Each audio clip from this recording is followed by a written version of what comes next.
Hello and welcome back to Seconds Out. My name is Ayman Khan, joined by a man that British boxing fans know well, Cedric Peynaud, and his translator, Neat. Cedric, how are you doing? I'm fine.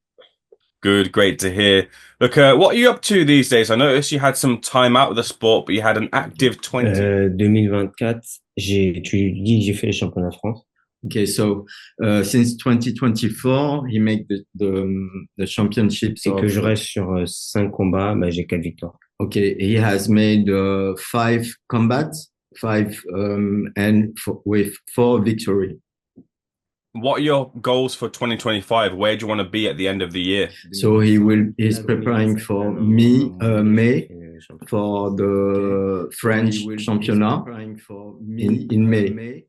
We last saw you in a British boxing ring against Echo Esserman, a good fighter. When will we next see you back in a UK ring? Are you looking to face another UK fighter? They proposed him a fight in April in England, but he dismissed it because he's preparing his combat his fighting on May 2025. So he dismissed this fight in England.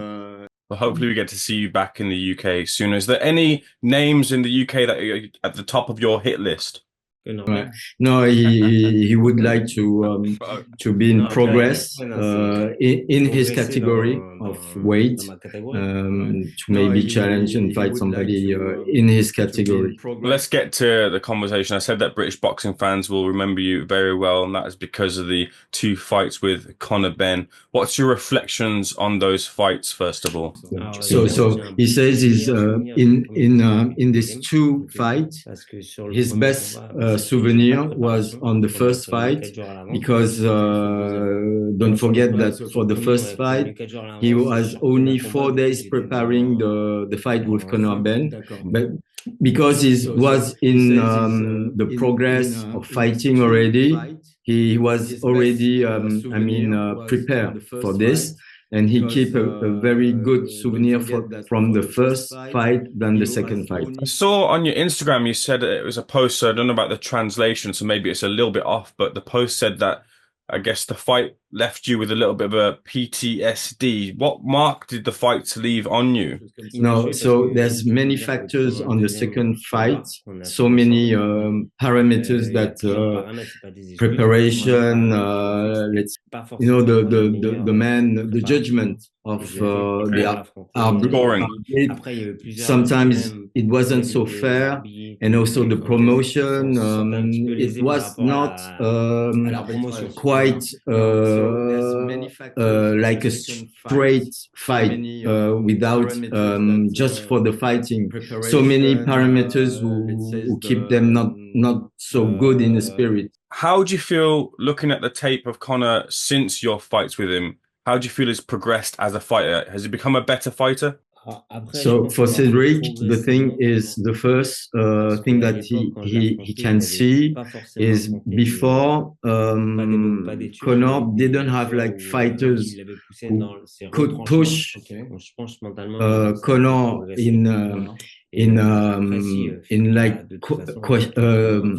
he was pushing him into his limits, to say, because before he's got fighters but with a fighter like Cedric with a lot of experience who can maybe push Conor to think how he can fight not in an easy way with Cedric as a fighter.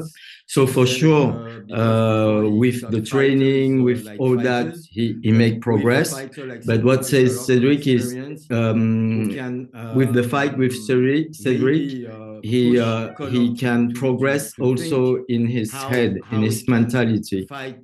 It's the first thing that Cedric says, that he, with this fight, Cedric helped Conor to be more more better in his spirit. You understand? I understand. Yeah. Okay. We had some interesting developments in the boxing world, in that the Eubank Jr versus Conor Benn press conferences happened. Let's get straight to the big moment, which saw Eubank Jr strike Conor Benn with an egg. I imagine that you saw that, Cedric. What was your So reaction? he saw this interview and he says that, yeah, because of his positivity, how we say, research that he was positive, and it was a clever, funny and clever thing from the other fighter to put him in a little bit nervously and all that. Yes, yes, yes, yes. So he saw it and he says that, yes, it was interesting how the other fighter joke on that with this egg. So the egg is obviously in reference to Conor Benn's failed drugs test that he's since been cleared for. Have you been following that situation, Cedric? Had you seen that Conor Benn had that situation develop and has since come through it? But what was your take on Conor Benn failing those tests?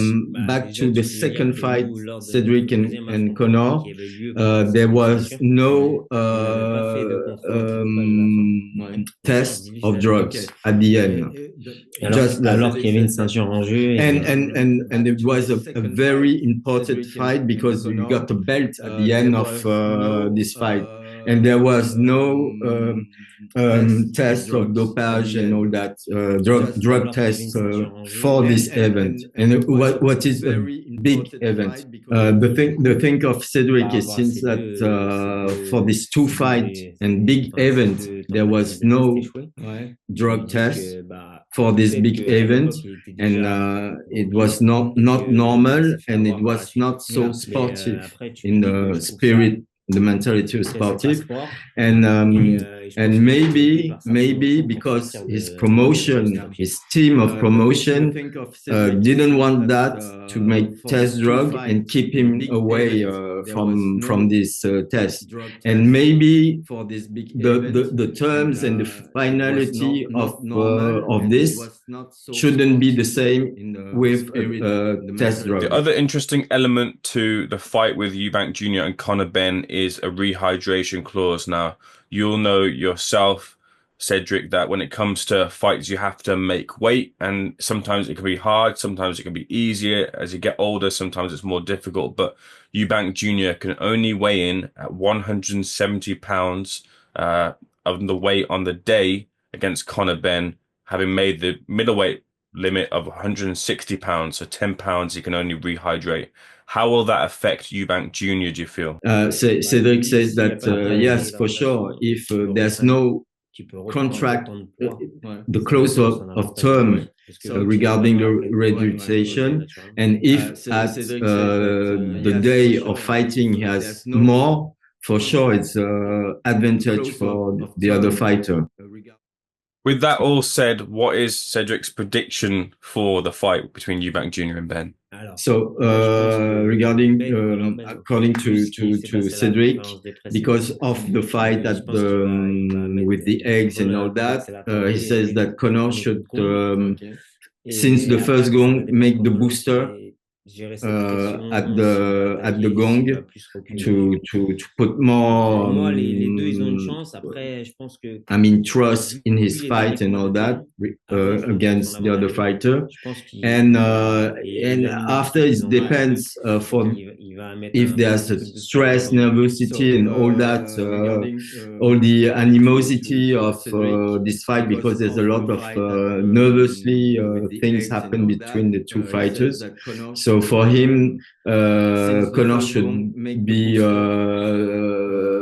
bit ready on the first gong to put the boost. Do you think, regardless of what happens in the fight with Eubank Jr., that Conor Benn will get to world title level and win a world title? Oui, on a tous des chances. Après, ça va dépendre comment Chris il va réagir par rapport à Ben, et we have all the luck in the fight, 50-50, and depends how Chris is going to put his passion, his soul on the fight or not. Mais tu peux lui dire que je pense que Ben est plus rapide que Chris. And he says he thinks that Ben is more quicker than Chris. Donc ça peut lui avantager le combat. Yeah, so this should be a big advantage for Ben against Chris. His rapidity and the quick of his, boxing.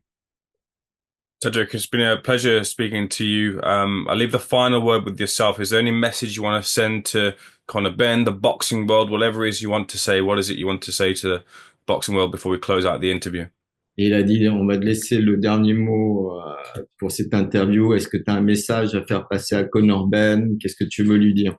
Alors, je lui souhaite bonne chance à Conor Benn pour son combat. Et vas-y. He says he wants to send him good luck for his fight.